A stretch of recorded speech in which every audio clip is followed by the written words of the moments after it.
Rock and roll. You ready, Rude? I'm here with you, buddy. All right.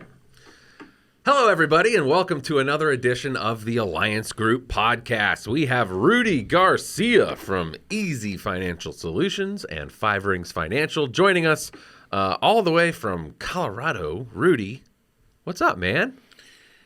You know, I've been really good this year, and I think that this is my Christmas present, being able to be by you and do what we're doing today. That's awesome, man. I know that we wanted to have you in the studio for a really long time. We finally got you in here. You've been shooting content all day around a lot of the stuff what we're going to talk about on this podcast around what you're doing with the firefighting community and helping them in the financial services realm and living benefits, which we're going to get to. But just shooting some really great content today, and we're glad to cap it off with a podcast featuring one of the great personalities in all of Alliance Group, Rudy Garcia. We've known you for a very long time. Yeah, we have. We see you at a ton of events. We've had a lot of good times together, a lot of great trips. So it's great to finally have you on as a podcast guest. Well, thank you, my friend. Absolutely. Let's talk about what we're here to talk about, which is, I actually want to back it up. We are going to talk about what you're doing with firefighters because it's fascinating. I think it's an amazing niche that you found that's coming from a place of passion. It's coming from a place of experience.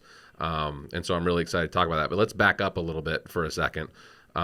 Let's talk about how did you get involved with firefighting? You've been in the financial services industry for 40 plus years now, right? Correct.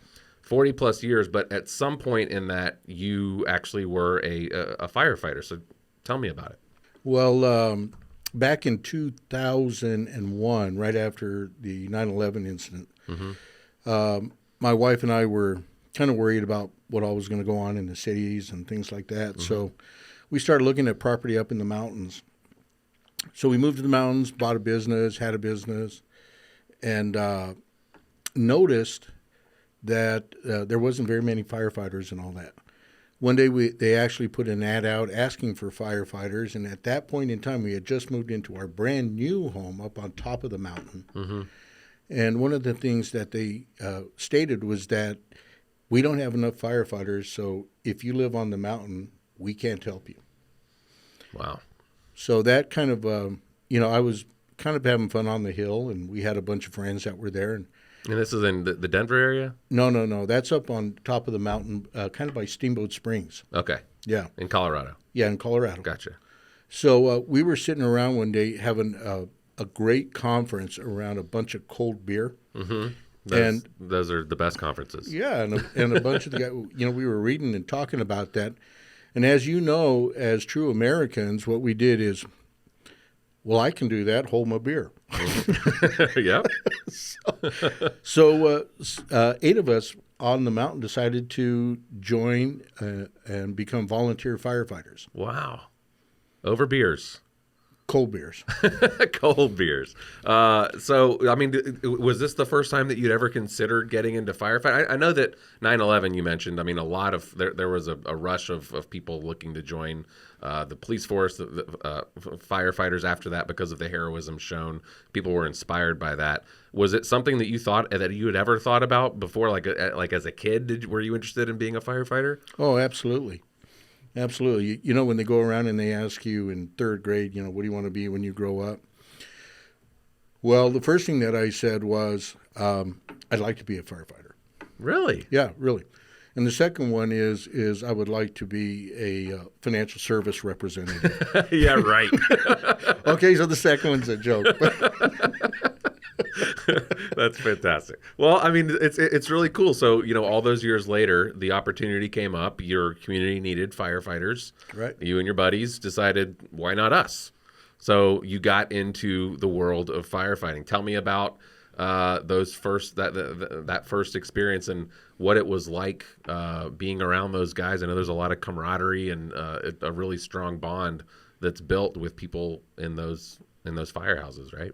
Right. There's a great brotherhood.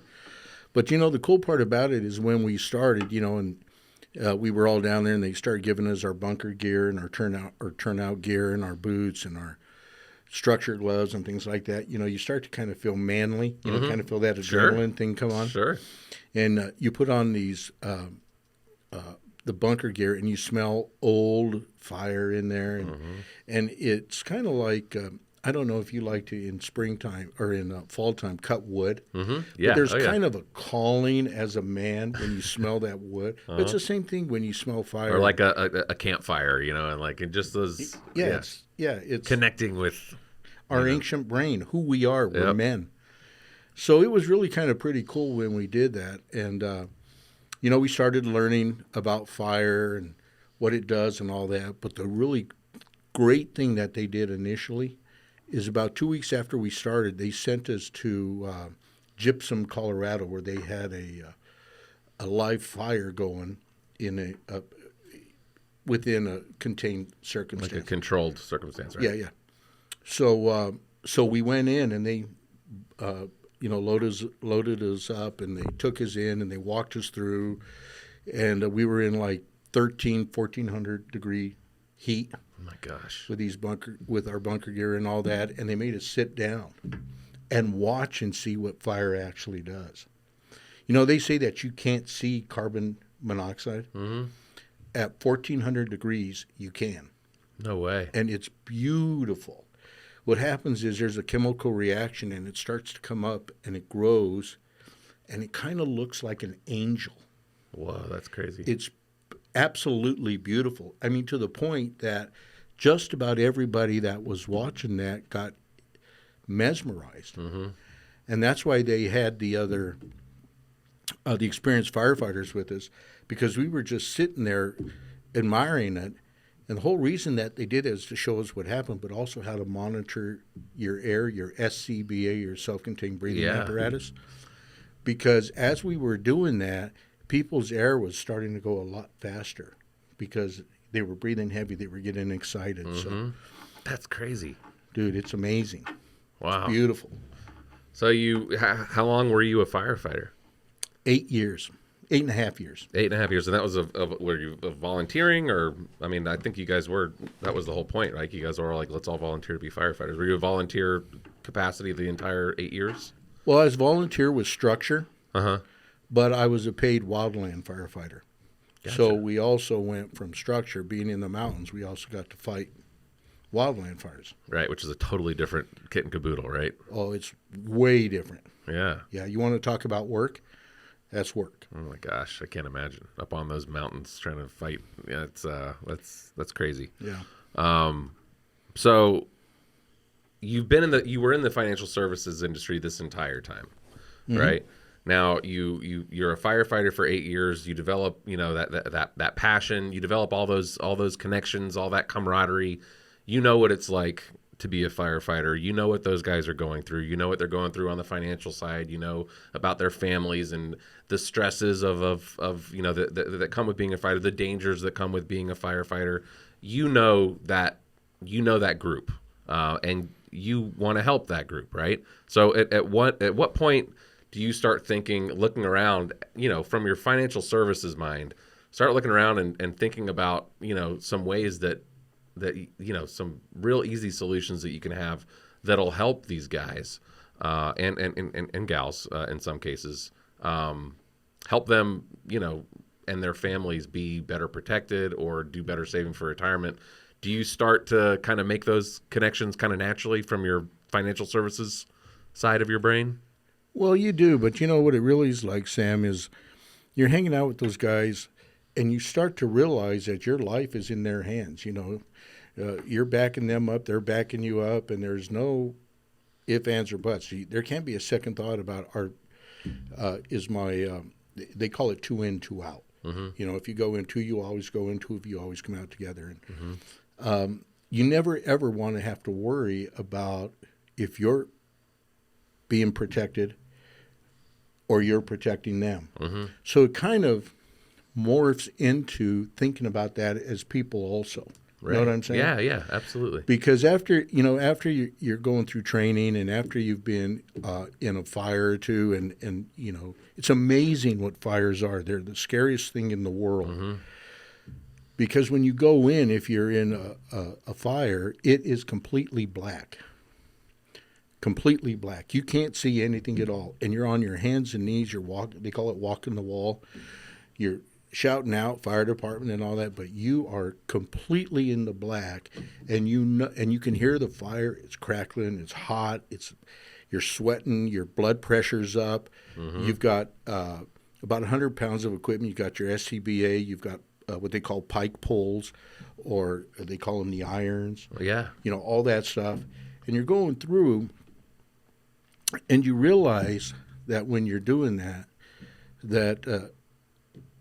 there's just an unbelievable camaraderie. And then when you find people, here's where the selfish part comes in, I guess I'm going to tell you. Sure. Because when you find people inside of a fire, or you're in a motor vehicle accident and you're pulling people out and you're helping them, there is a rush that happens to you that you are doing something that you're supposed to. Yeah.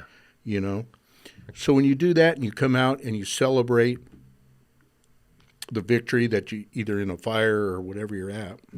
You saved a life, or saved a life, helped people, save people's property. Right. That's a big deal. When some of the homes up in the mountains are $1 million homes, and you go in there and with little apparatus, and a lot of times we don't have a lot of water and all that, but you save $1 million home, you knock it down to one room. There's just an amazing feeling about that.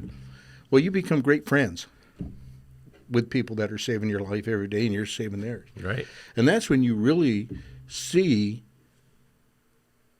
that they're regular people, and you see that they are in a life situation also. May not be fire, but it may be financial pressures, maybe health pressures, maybe family pressures, and you become family. And you want to help any way that you can. Any way that you can. Because what you're describing is almost like you're in the bunkers together. You guys are, you truly become brothers, and you want what's best for them, just like they want what's best for you. Right. So some of these things that, we've actually done a lot of work before, because you've kind of made it your mission after your firefighting years. I say after your active firefighting years, you are still a firefighter in my mind and everybody's mind, because it's all over. You wear it on your sleeve. It is definitely a part of who you are. One of the things that you've been very passionate about in your financial services career after that is making sure that firefighters have the knowledge and the tools and are armed with the information that they need in order to make the decisions that only they can make for themselves with your guidance, right? Right. So what are some of these things? One thing we've talked about a lot with you, and the marketing team has done a lot of work with you in helping you kind of come up with ways that you can serve this community better and more effectively, is around living benefits and firefighters, which I thought was fascinating when I started working with you on this project. So several years back, you were a living benefits ambassador for one of our Living Benefits Awareness Month campaigns. And we got in to start digging into the facts about firefighters, and I learned so many things that were shocking to me about firefighters and about the occupational hazards that firefighters face that I know for a fact that even firefighters aren't aware of. And just for example, Rudy, if you asked me beforehand, and if you asked the random person on the street, maybe if you even asked firefighters, what is the biggest danger that firefighters face statistically as a result of their occupation of being a firefighter? I would think that it would be being burned up by a fire. These are heroes going into incredibly dangerous situations, as you were just detailing in great detail. These are incredibly dangerous situations. These are heroes that are putting themselves in harm's way.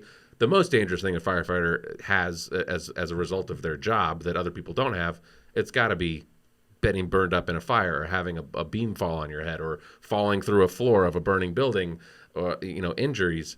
But statistically, it's actually these silent killers, right? It's the heart attacks. Yeah. Number one. Yeah, and actually that is number one. It's heart attacks. Firefighters are 5 times more likely to have a heart attack than the average person on the street. 5 times. And that's insane to me. So, I can imagine where some of that comes from. Obviously, it's there's stress. I think about like what you might eat when you're in the firehouse and you're waiting on the call. It's probably not the healthiest lifestyle, maybe, but also those dudes are always working out and they're buff. And, so you mentioned specifically when you're in a fire, when you're training, your blood pressure's up. That might have something to do with it as well, right? Sure. There's all sorts of things that kind of add up. Yeah, absolutely. I know that you have a wonderful relationship, but have you ever had a bad relationship with a woman? Sure. Okay. So when you're going to do battle, what happens?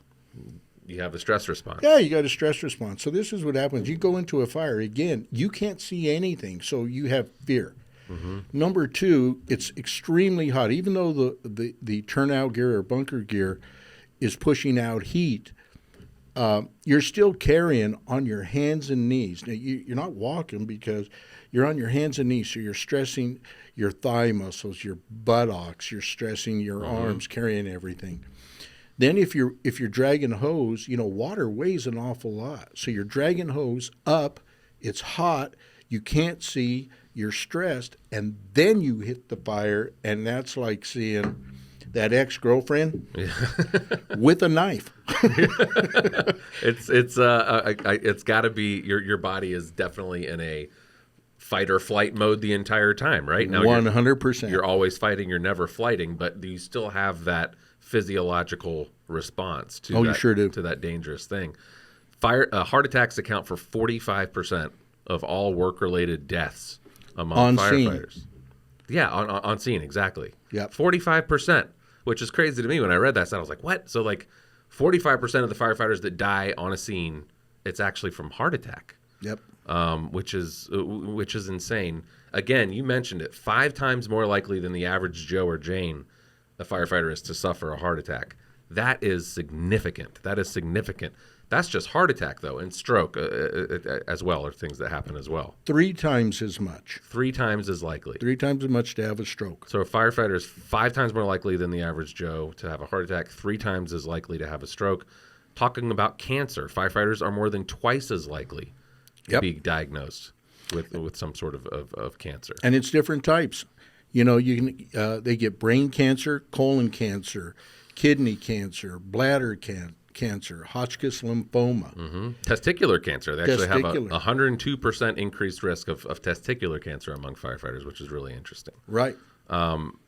So this is significant stuff. And as I'm learning about this, as I'm learning about firefighters are, 5 times more likely to have heart attacks, 3 times more likely to have strokes, twice as likely to get cancer. Of course, as someone who loves living benefits and is well versed in how our products work and very passionate about how living benefits work, I'm thinking these people are way more likely to have a living benefits claim because, as we know, living benefits cover heart attack, stroke, cancer, major organ transplant, blindness, paralysis, a lot of stuff. So firefighters need living benefits is what I'm thinking. And I'm also realizing at the same time, firefighters can actually there is no penalty for being a firefighter when it comes to getting a living benefits life insurance policy. They don't rate you higher. Nope. They rate you the same as that Joe or Jane. So you pay the same price as Joe or Jane down the street, even though you are far more likely statistically to have a need because you suffered one of these illnesses. It's pretty incredible, actually, that firefighters are able to get it for the same price as the other person, but that's the way it works in all the life insurance companies that I've ever seen. There is no penalty for being a firefighter when it comes to how you're underwritten and what price you pay. So for you, Rudy, that's where the light bulb really went on for me is like, wow, if Rudy really wants to help firefighters, obviously you do a lot with retirement, with helping folks save in a smarter, more tax advantage way. There's a lot of great things you do with IUL, with annuities, but that living benefits opportunity, every single firefighter that is out there, I feel like if we can educate them on the risks that they actually face, and all of those statistics that we just talked about, living benefits becomes like a no-brainer. You got to have this in place for yourself and your family, right? 100%. And the funniest part about that is, when you're in a dangerous situation, you're in a dangerous occupation, is you have to psychologically tell yourself that you're bulletproof. Nothing's ever going to happen to me. So there's going to be a lot of times that maybe that you're even thinking about a friend or another firefighter that is in a situation right now, or your wife or your children or your parents may have brought it up to you. But you know what firefighters do? Because we can't have any break in our confidence in what we can do. Right. What they do is they put it in the back of their mind. I'll get to it later. Yep. It's not going to happen to me. I'm Superman. Even though it's happened to, even though every single one of them can name brothers that they've been in fires with that have had a heart attack, that have had a stroke. You have a personal story of someone that was very, very close to you. Yeah, I have two of them, actually. My fire chief, when I went to work in Grand Fire District Number 1, greatest guy in the absolute world, man. He loved to eat smoke, you know. And he was a great leader. He was a great educator. He was always being innovative, everything. And when he decided to retire, it was, to be quite honest, I looked at him kind of like a father figure, you know. And I was sad because he was gone. You know, it's like losing your best friend. Right. But the bad part about it was 4 years later, he got inoperable brain cancer. My gosh. From carcinogens, and he lasted less than a year. But the bad part about that is not everything that he gave to the entire community, that he gave to everybody else, that the people that he invited in when there were snowstorms and people were stuck and he brought them in the firehouse and all that. When through all of that, this is what the bad part was, is he had two daughters at the University of Colorado. That when he became ill, that sucked up a lot of their money, and it postponed their education. They had to they couldn't afford to pay tuition, is I'm imagining what you're saying, and had to drop out of school to take care of him, to be with him. It's the thing about living benefits is like when they don't have it, there's the tragedy, and then there's the fallout of that. If you have that financial crisis hit because of an illness, there's the tragedy, and then there's the tragedy after the tragedy, almost, right? Where you have things like that happen when people aren't financially prepared to go through something like this and to navigate it, and then that fallout happens, and it can, it's like a double whammy. It's horrible to watch and to see. Worth mentioning, brain cancer specifically, 32% increased risk for firefighters. Yep. And this goes back to all those carcinogens that you were talking about that's in smoke, that can actually be in PPE, that can be in the chemicals that are in what you use to fight fires, right? And then the chemicals from the fires themselves. You don't know what's burning in that fire, right? You can imagine all kinds of, everything's on fire, right? So all of that smoke from plastics and chemicals that are burning. I mean, it's incredible and of course you have PPE that helps you mitigate those things when you're a firefighter, but it doesn't all get taken care of. There's an effect. Yeah, it can get on your bunker gear and permeate into you. Right.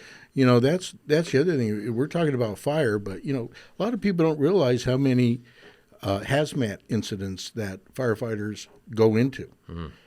Stuff that they don't know what it is, that they're looking at the placards on the trucks that are out there. And, a shift of wind can change your life. Absolutely change your life. That's crazy. The interesting thing also is we're talking about these other, actually you had a second story. So there was your fire chief. Oh yeah. So, that was something that happened because of years of being a firefighter. But I had another friend of mine, Walter, who I went to high school with. Great guy. Very competitive with me.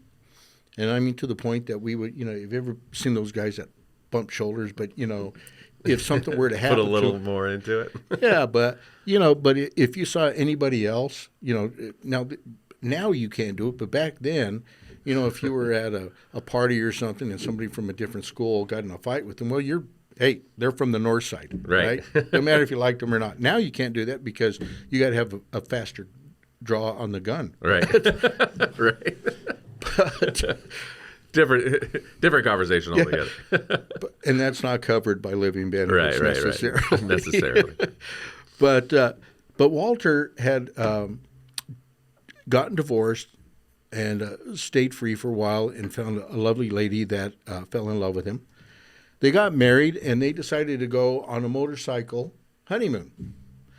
And they drove all the way through Texas. On the way back, somebody hit him, and he dropped his motorcycle. Now, this had nothing to do with fire.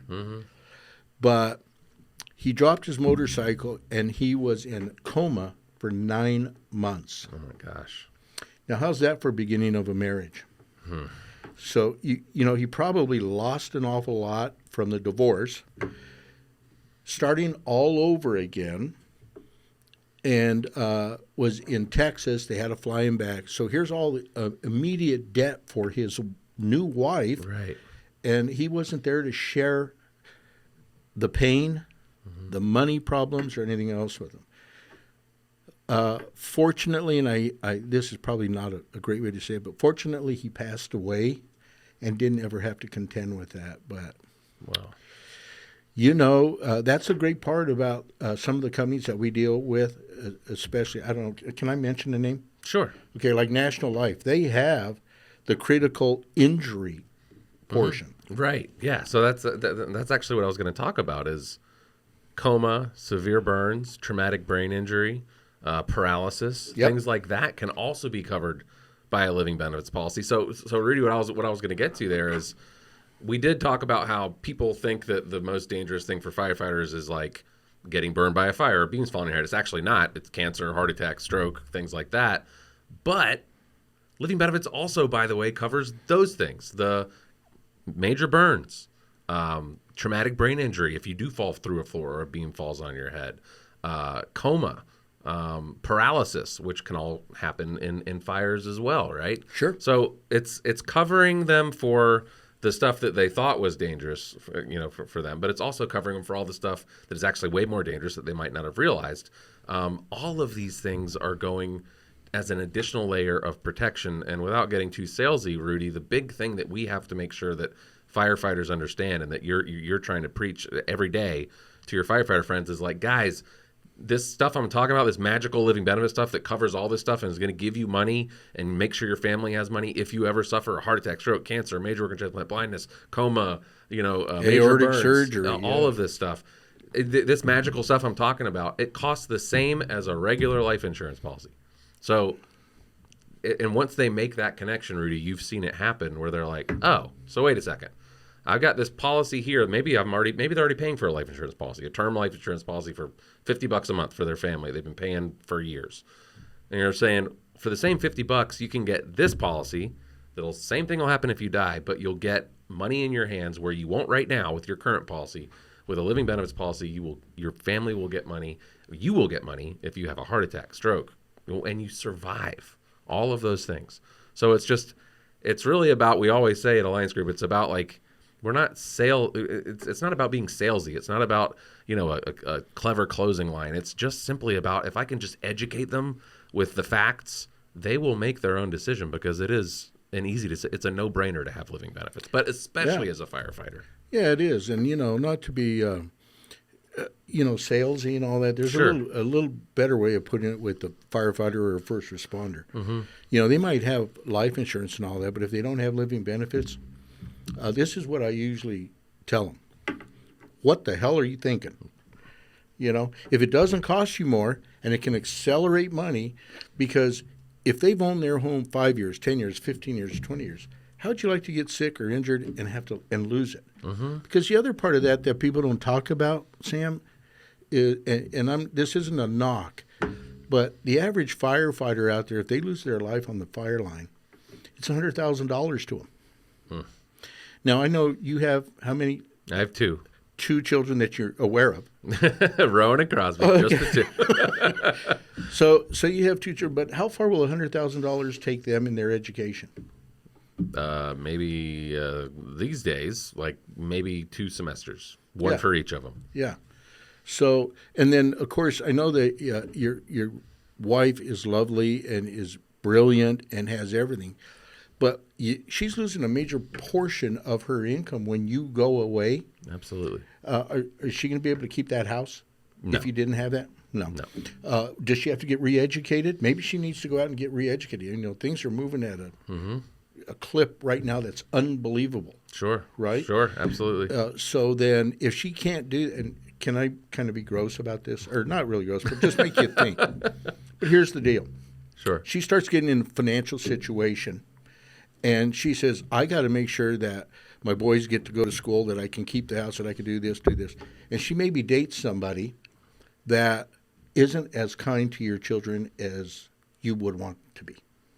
So the point you're getting at is you don't want to leave your family's future up to, if you don't want to leave your spouse in a situation where they have to get remarried in order to keep the family's life going.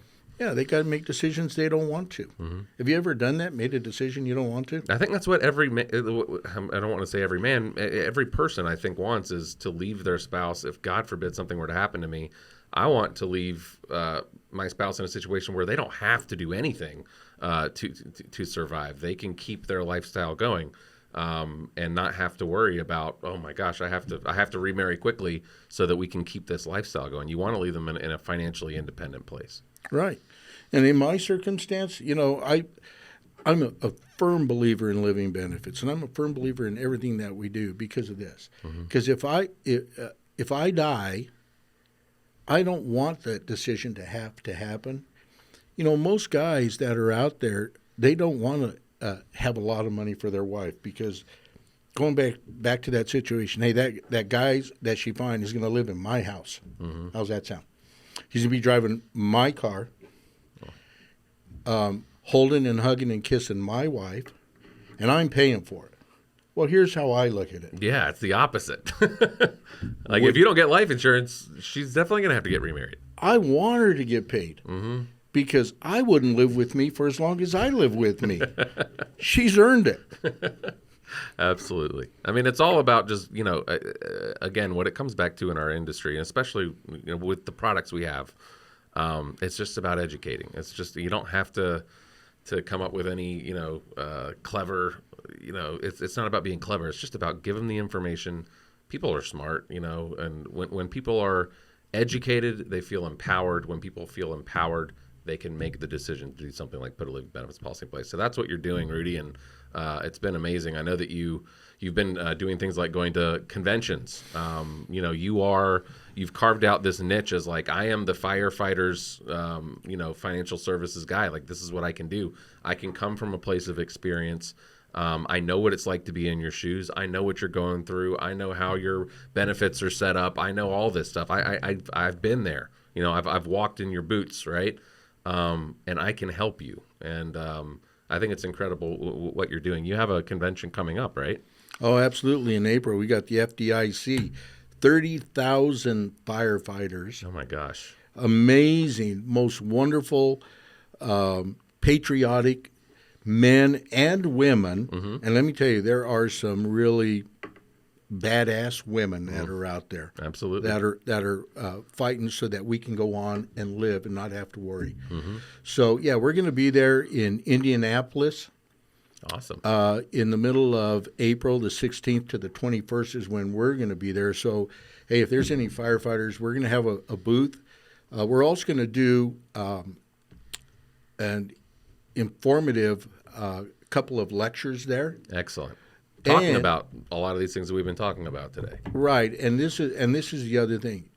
We're going to give free evaluations of your financial household. A lot of people charge you to do that. We don't do. We never. First off, we never have. Right. So that's not something special. But a lot of people think, hey, I'd like to talk to him, but I don't have the money for a $500 or $1,000 consultation. Right. Well, guess what? We don't do that. Right.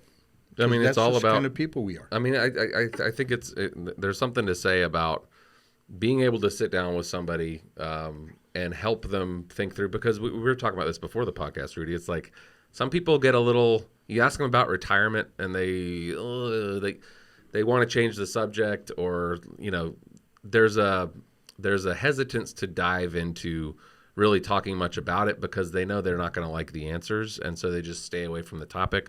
That is the guaranteed way to make sure you don't have your ducks in a row when it comes time to retire. Sometimes what people need is just to sit down with someone like you who's going to say, all right, look, let's rip that Band-Aid off. I'm going to ask you the questions. We're going to get the facts down on paper, and we're going to start to make a plan. And you can plan for retirement, and you can plan for a wonderful retirement. even with not a huge income. It just takes the right planning, and that is exactly what you do. Sitting down, getting the information down on paper, and showing somebody the path to a fulfilling retirement that they can be proud of and that they can plan for and do so in so many steps. Set up a roadmap, right? Absolutely. And, the other part of that roadmap of setting it up is following up. Mm-hmm. One of the things that, part of our contract that we've always had with each other is we're always going to take care of each other. Mm-hmm. If somebody decides to protect themselves, sometimes they may not be able to afford an awful lot right now. So what we have to do is they might want something, but maybe what we have to do is show them what they need first so that we can fill the hole and fill that hole so that down the road we can help them with what they want. Yeah. But it's year after year after year that we come back that they start to see that with living benefits, they can finally relax, and they learn a little bit more every year at our annual reviews, because we do annual reviews every year. And then you know what they do? It's incestuous. They're going to start telling their friends and their friends and their friends. And if we can get as many firefighters and first responders covered as we can for pennies on the dollar to protect their families, what other type of career would anybody want than to be able to do that? It's pretty awesome, man. It's fantastic. I love the work that you're doing with firefighters and for firefighters. It's pretty incredible to see somebody following their passion and helping people that they love. You're helping your brothers. You're helping them answer a lot of questions and plan for better futures, which is a wonderful thing. Yeah, but I got to tell you one other thing. What's that? I couldn't do what I do without the Alliance group behind us, to be quite honest. You guys have given me so much help and ideas and product, and even this, Sure. Because even though you haven't been a firefighter, I'm going to tell you, you have the heart of a firefighter. Oh, you do, and so does appreciate this that. company. It's an amazing partnership that we have, and I'm very blessed and grateful. And if any firefighters ever get a chance to watch this, you should be very grateful for companies like this that there's kind of a weird saying, together we're better. Together we're better, baby. Absolutely. And thank you for everything, Rudy. We appreciate those kind words. Together we truly are better. We're going to help a lot of people, and we've been doing it for years, and we're going to continue doing it, brother. Yeah. Man, thank you, brother. I appreciate you, Rudy. Thank you again to Rudy, and thank you to all of you for watching this edition of the Alliance Group podcast. We will see you next time. Hey, come to FDIC. We're going to need some work, some help, some extra help. Indianapolis, April 16th to the 21st. 2025. And you know what? I've already got the booth and everything else. I just need some help, and it would help you help others. Absolutely. Firefighters, you guys will see Rudy in April in Indianapolis. Be there. Listen to this interview and more on the Alliance Group podcast.